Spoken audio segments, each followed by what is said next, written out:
Fourth views, चौथा विचार। इस कार्यक्रम का आयोजन हुआ है कि आप सब लोग एक एक साथी एनडीए गठबंधन का सब लोग संकल्प लेकर जाए। इस जिला में 6 सीट है विधानसभा की, तो सभी 6 सीट पर एनडीए गठबंधन के उम्मीदवार को जिताना है या संकल्प लेकर जाना है। तो इस संकल्प को तो आप सभी आग्रह करने के लिए आए कि मजबूती से इस संकल्प को लेकर जाइए। देखिए, स्थिति बिल्कुल अनुकूल है। विपक्ष के लोग चाहे कुछ भी कर ले, विपक्ष के लोग चाहे जो भी बोले, पटना में रहकर औरंगाबाद में आकर के, इस बार कहीं से उनकी खैर नहीं।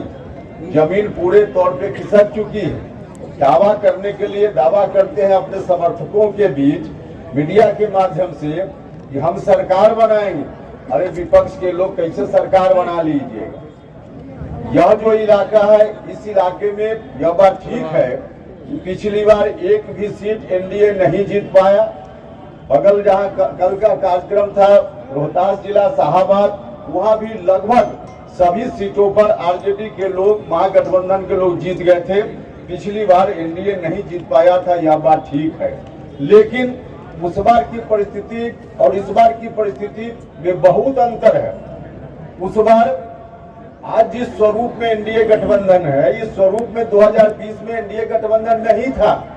लोक जनशक्ति पार्टी एनडीए गठबंधन में जरूर शामिल थी, लेकिन आंशिक रूप से कई जगह एनडीए गठबंधन के खिलाफ ही लोक जनशक्ति पार्टी का उम्मीदवार लड़ रहा था। इस जिला में भी कई जगह जहां अच्छा वोट आया, बाकी और जगह भी, तो उनके चलते भी कई जगह एनडीए के उम्मीदवार की हार हो गई। और उतना ही नहीं, उस वक्त उपेंद्र कुशवाहा और हमारे लोग भी एनडीए गठबंधन से बिल्कुल बाहर थे। हम लोग भी एनडीए गठबंधन में नहीं थे, एनडीए गठबंधन में नहीं थे, जिसके चलते भी इस जिला में, जिस लोकसभा क्षेत्र में मैं चुनाव लड़ता हूँ, ओबरा, गो और बगल में नवीनगर, 3 विधानसभा क्षेत्र जो काराकाट का है, तीनों विधानसभा क्षेत्र में उस समय हमारी पार्टी के उम्मीदवारों को भी बहुत अच्छा वोट आ गया था। तो उस समय यह परिस्थिति थी जिसके चलते आरजेडी जीत गया, वरना आरजेडी उस वक्त में नहीं जीतता। लेकिन इस बार कहां, इस बार तो लोक जनशक्ति पार्टी भी पूरी ईमानदारी से एनडीए गठबंधन में है और उपेंद्र कुशवाहा की पार्टी राष्ट्रीय लोक मोर्चा भी पूरी ईमानदारी से गठबंधन में है।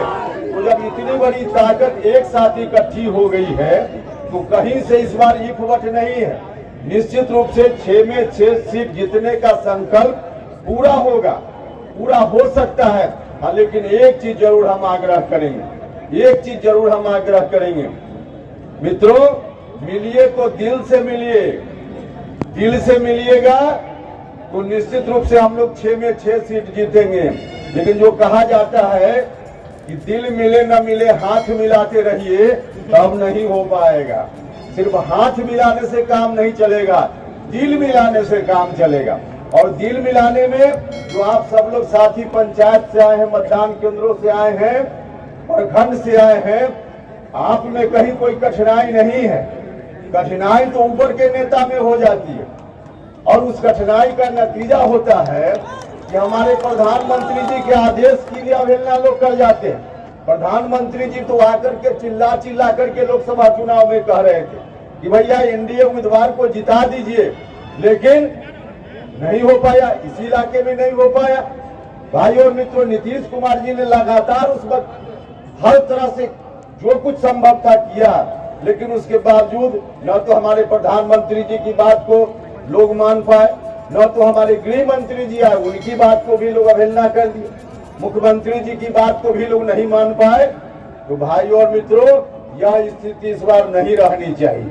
हम हाथ जोड़कर प्रार्थना करना चाहते, सब लोगों से आग्रह करना चाहते, यह स्थिति रहेगी तो चाहे हम जितनी भारी भीड़ जुटा ले, नतीजा बहुत अच्छा नहीं आएगा, यह कहने में मुझको कोई हिचक नहीं। लेकिन स्थिति अगर ठीक हो गई तो दुनिया की कोई ताकत नहीं है कि 6 में 6 सीट इस जिला की जिताकर न भेजे। दुनिया की कोई ताकत नहीं है, सभी सीट हम जीतेंगे। लेकिन यह जो शर्त है इस शर्त को पूरा करने का काम करना है। पिछली बार हम लोग भी जब घूमते थे लोकसभा के चुनाव में, कई जगह एनडीए गठबंधन का ही कई साथी जो हम लोग को सुनने में डायरेक्ट सामने तो नहीं, लेकिन कुछ लोग बोलते थे कि प्रधानमंत्री जी तो बोल कर गए हैं अब की बार 400 पार। अरे 400 पार जब कह ही रहे हैं तो एक सीट कम ही हो जाएगी 399, तो भी सरकार बन जाएगी। भैया यही सोच करके 400 पार क्या 300 पार भी हम नहीं कर पाए। इस बार ऐसा मत सोचिएगा एक एक सीट का महत्व है। हाँ, यह बात ठीक है कि हमारे नेता सभी प्रदेश के अध्यक्ष एनडीए गठबंधन के घूम कर आ रहे हैं, बहुत सारे जिलों से आ रहे हैं, और हम भी लोकसभा चुनाव के बाद हमने भी बिहार का दौरा किया है। सभी जिलों में हम भी गए हैं। तमाम जिलों की परिस्थिति और वहाँ का परिदृश्य जो बताता है, निश्चित रूप से जिस तरह से प्रत्येक दिन पूरब का सूरज में उगना, प्रत्येक दिन सूरज का पूरब में उगना निश्चित है, उसी तरह से नीतीश कुमार जी के नेतृत्व में बिहार में फिर से सरकार बनेगी। यह निश्चित है। आपकी हिस्सेदारी बनने वाली सरकार में होती है कि नहीं होती है, यहाँ से लोगों को जिताकर भेजिएगा, तभी तो आपकी हिस्सेदारी सरकार में होगी, वरना बिहार भर के लोगों की हिस्सेदारी होगी और औरंगाबाद के लोग वंचित रह जाएंगे। सरकार गठबंधन का कोई उम्मीदवार हो, चाहे जिस पार्टी का हो, एनडीए गठबंधन के उम्मीदवार को देखिएगा और एक एक वोट उसके पक्ष में जाए, इसको सुनिश्चित करने का काम कर रही है सरकार। यह सरकार नहीं रहेगी तो कौन सरकार आएगी? बिहार को बर्बाद करने वाली सरकार आएगी। वह सरकार जो 15 साल तक जिसने काम किया है, बिहार किस दुर्गति का शिकार हो रहा था सब लोगों को मालूम है। नीतीश कुमार जी ने क्या क्या नहीं किया, हर तरह से विकास का भी काम किया, लोगों को सत्ता में हिस्सेदारी भी देने का काम किया। जो गरीब गुरबा लोग हैं, दलित लोग हैं, पिछड़ा अति पिछड़ा समाज के लोग हैं, वैसे लोग पहले एक वार्ड का मेंबर भी बनना चाहता था लोग, कोई दलित समाज का, कोई अति पिछड़ा समाज का व्यक्ति तो वार्ड का मेंबर तक नहीं बन पाता था। लेकिन नीतीश कुमार जी के हाथ में सत्ता आई 2005 में, एक साल के अंदर अंदर उन्होंने ऐसा प्रावधान बनाया, ऐसा नियम बनाया कि दलित अति पिछड़ा समाज के पुरुष तो छोड़ दीजिए, आज दलित समाज की महिला भी चुनाव जीतती है और वार्ड का मेंबर छोड़ दीजिए, जिला परिषद का अध्यक्ष बन करके कलेक्टर के सामने कुर्सी पर बैठती है। यह किसने देने का काम किया? यह सम्मान देने का काम किया, नीतीश कुमार जी ने सम्मान देने का काम किया। तो देश के स्तर पर हमारे प्रधानमंत्री जी इतना अच्छा काम कर रहे हैं, राज्य के स्तर पे हमारी सरकार आदरणीय मुख्यमंत्री जी के नेतृत्व में इतना अच्छा काम कर रही है।